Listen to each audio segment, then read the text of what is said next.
La administración constituye una actividad importante en una sociedad pluralista, basada en el esfuerzo cooperativo del hombre por medio de las organizaciones. La tarea básica de la administración es hacer las cosas por medio de las personas con los mejores resultados. La administración dirige esfuerzos de los grupos organizados. También la administración varía conforme a la teoría aplicada. En la administración científica lo importante son los métodos y procesos de trabajo operativo. La administración debe buscar los mejores resultados estableciendo condiciones que permitan la integración de las personas en los grupos sociales y la satisfacción de las necesidades individuales. El objetivo de la administración es la actividad organizada.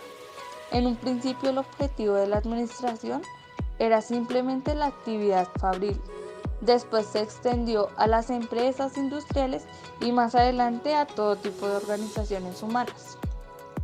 ¿Qué es el método de casos? El método de casos busca simular una realidad en donde el alumno pueda poner sus conocimientos en práctica, dado que el administrador nunca trabaja solo. El método de casos es una técnica que puede aplicarse individualmente. Es una técnica de resolución de problemas y de toma personal de decisiones. Cuando se aplica en grupos se convierte en una técnica eminente. El método de casos presenta unas etapas. La primera de ellas es leer el caso con cuidado. Por lo general el caso relatado debe ser de hechos de la vida real. La segunda etapa es reúne los hechos. Es importante poner por escrito los principales hechos. La tercera etapa es evaluar los hechos. Determina la importancia de la relatividad de cada uno de los hechos que cuentan las personas. La cuarta etapa es define el problema. Es donde se asegura el administrador de que los hechos son reales. La obra de Frederick Taylor nació en 1856 y falleció en 1915. Fundador de la administración científica, nació en Filadelfia, Estados Unidos. Se educó en la disciplina y su devoción era al trabajo y al ahorro. En su época existía el pago por pieza o por tarea, como se le decía. Esto lo llevó a estudiar la problemática de la producción. Los jefes buscaban ganar más, mientras que los trabajadores reducían el ritmo de producción para tener un equilibrio en el pago por pieza. Esto lo llevó a la situación a que Taylor estudiara la problemática de la producción para encontrar una solución que satisfaciera a los jefes y empleados. A través de un sistema del cual el empleador como el empleado puedan tener la mayor posibilidad de beneficios y progresos como les sea posible. Para Taylor era importante que los empleados tengan una formación constante y de calidad para que sean mejores en sus labores y tener una mejor producción. Se enfocaba en que las habilidades de cada empleado deberían de ajustarse a la actividad para la cual es contratado. Dichas habilidades deben ser cada día mejoradas por parte del contratado. Principios de la administración. Primera, organización científica. Esta se basa en las acciones de quienes cumplen labores administrativas. Son quienes deben garantizar que los trabajadores cumplan los tiempos estipulados para la realización de cada trabajo. Para Taylor es necesario saber tiempo, demora, por qué se genera y qué movimientos deben hacer los trabajadores para cumplir satisfactoriamente las actividades. Segundo, elección del trabajador y entrenamiento. El trabajador debe ser contratado según las capacidades y habilidades específicas. El trabajador sentirá bienestar al saber que es capaz de desempeñar la tarea para la cual ha sido asignado. Tercera, cooperación. En este principio es fundamental que los trabajadores persigan el mismo objetivo de los directivos y en un aumento en la producción y en la eficacia.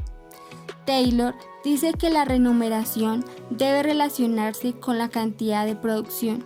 es decir, si aumenta la función o cantidad de tareas realizadas o elementos producidos, de esa misma manera se genera más ganancia. Cuarta, división de trabajo entre directivos y operarios.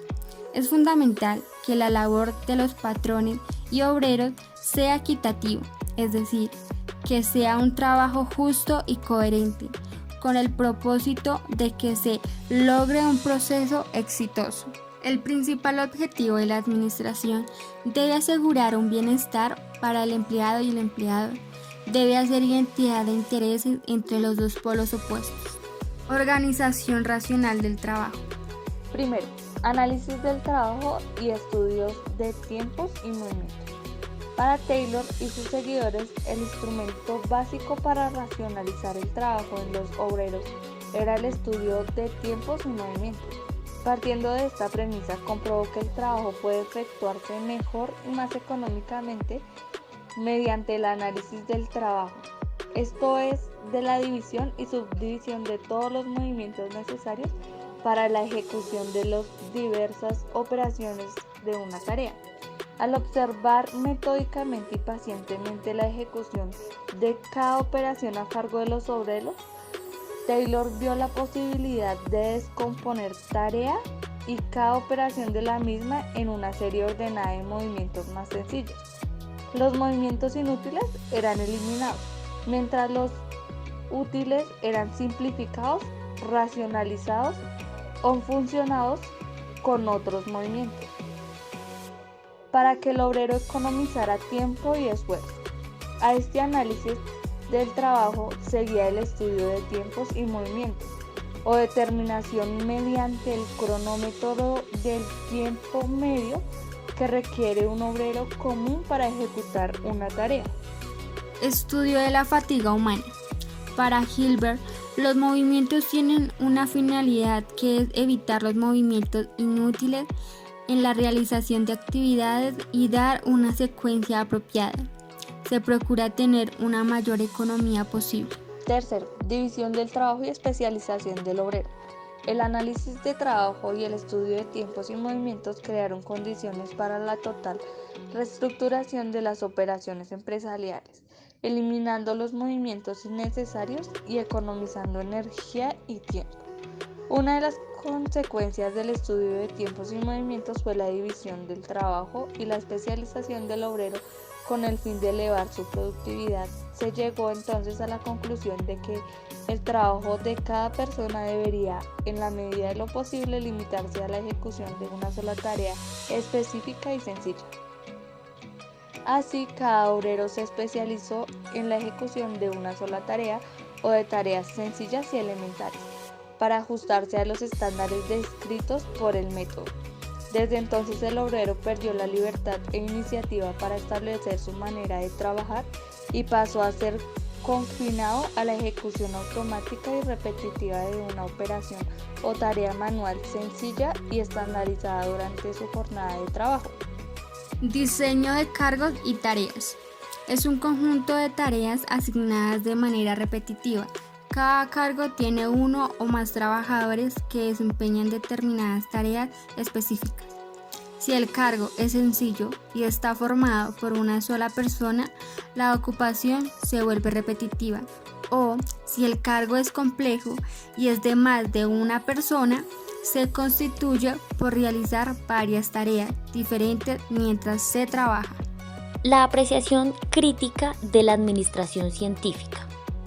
El nombre administración científica debería cambiarse por estudio científico del trabajo. Taylor fue el precursor de la organización moderna del trabajo. Aunque la obra de Taylor y sus seguidores es susceptible de críticas, estas no menoscaban su mérito ni el título de pioneros y diseñadores de la naciente teórica de la administración. En esa época, la mentalidad y los prejuicios de dirigentes y empleados, la falta de conocimiento sólido sobre los asuntos administrativos y la incipiente experiencia industrial y empresarial no permitían condiciones favorables para la formulación de hipótesis ni para dar el soporte adecuado a la elaboración de conceptos rigurosos. la administración científica se limitó a las tareas y a los factores directamente relacionados con el cargo y la función del operario. A pesar de que la organización está constituida por personas, se prestó poca atención al elemento humano y se concibió la organización como una distribución rígida y estática de piezas, como una máquina, así como lo constituye una máquina con una serie de piezas y ciertas especificaciones. También se construye la organización de acuerdo con un proyecto. De allí proviene la denominación teoría de la máquina, dada a la administración científica. Las principales herramientas fueron los estudios de tiempos y movimientos. Los periodos de descanso durante el día de trabajo fueron estudiados en cuanto a la recuperación óptima de la fatiga fisiológica. Los salarios y los pagos de incentivos como fuentes de motivación fueron concebidos en relación con el modelo del hombre económico. Se supone que los empleados son, en esencia, instrumentos pasivos, capaces de ejecutar el trabajo y recibir órdenes, pero carecen de iniciativa y no ejercen influencia significativa. Se comprobó que la velocidad no es el mejor criterio para medir la facilidad con que el operario realiza la operación. El método es más intensificación del trabajo que una racionalización del proceso de trabajo, pues busca siempre el rendimiento máximo y no el rendimiento óptimo. Los mismos principios adoptados por Taylor para conciliar los intereses entre patrones y empleados fueron la causa de los graves tropiezos y las críticas experimentadas con posterioridad. El hecho de suspender que el empleado actúa motivado por la ganancia material y financiera que lo hace producir el máximo posible, sin tener en cuenta otros factores importantes de motivación, fue, sin duda, otro aspecto mecanicista característico de esta teoría. En general, los ingenieros estadounidenses concibieron la organización en sentido mecánico. En consecuencia, el empleado de las técnicas mecanicistas pasó a representar la máxima deshumanización del trabajo industrial.